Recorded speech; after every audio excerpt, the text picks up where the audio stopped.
Greetings, I'm Tobias, and behind me there's a bookshelf full of swords and books, which means my opinion is valid, of course. So, to answer the most important question first, is the St. George jacket suitable for longsword fencing? Yes, it is. I think it's a very good jacket for that, actually. Before I had this jacket, I was using the Arcem from Black Armory for about 4 or 5 years now, and I just recently switched a few months ago. This is a little comparison between the two.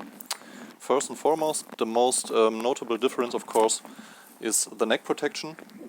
And in this regard, the Arcem from Black Armory just takes the cake.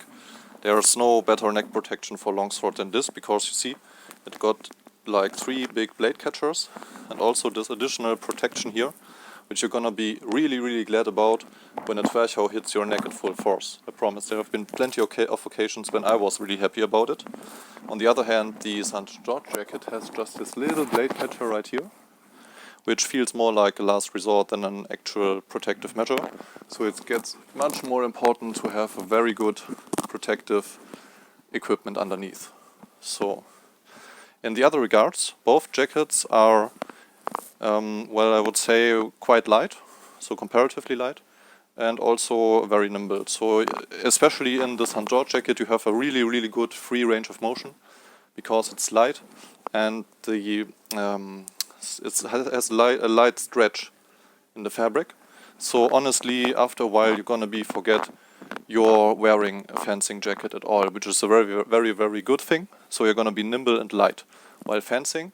And as a bonus, and this is where the St. George jacket really takes the cake, the padding is simply amazing. I've never seen this kind of shock absorption on a fencing jacket before. So especially comparing to the lightness and nimbleness, the shock absorption is really good, which makes it also a good jacket for longsword fencing if you add the necessarily additional protection which just comes with the sport. So basically, in my opinion, if you add your protecting for your lower arms and your elbows, and of course for your neck, you're gonna be fine with this jacket for most of your regular kind of training. Technical sparring, fencing based on points and based on accurate technique, this kind of stuff, you're gonna be really fine. As soon as you're going to get more competitively, there's of course a higher risk involved, because sometimes you have an opponent who knows what he's doing, who's a skilled swordsman, but he doesn't want to win on points, but basically just wants to beat you up with a sword. And in case that happens, well, I myself am a friend of minimalist protection, and for me it's quite normal to have some kind of bruises or minor injuries, but I don't want to break anything. And so my rule of thumb always is, and also for this jacket, feel your body, feel your shoulders, feel your rib cage. Every part of you where you can feel your bone, that is a part of you which can shatter in a nasty way on a hard impact. So I recommend for full contact longsword fencing, add something to protect your chest, especially your rib cage.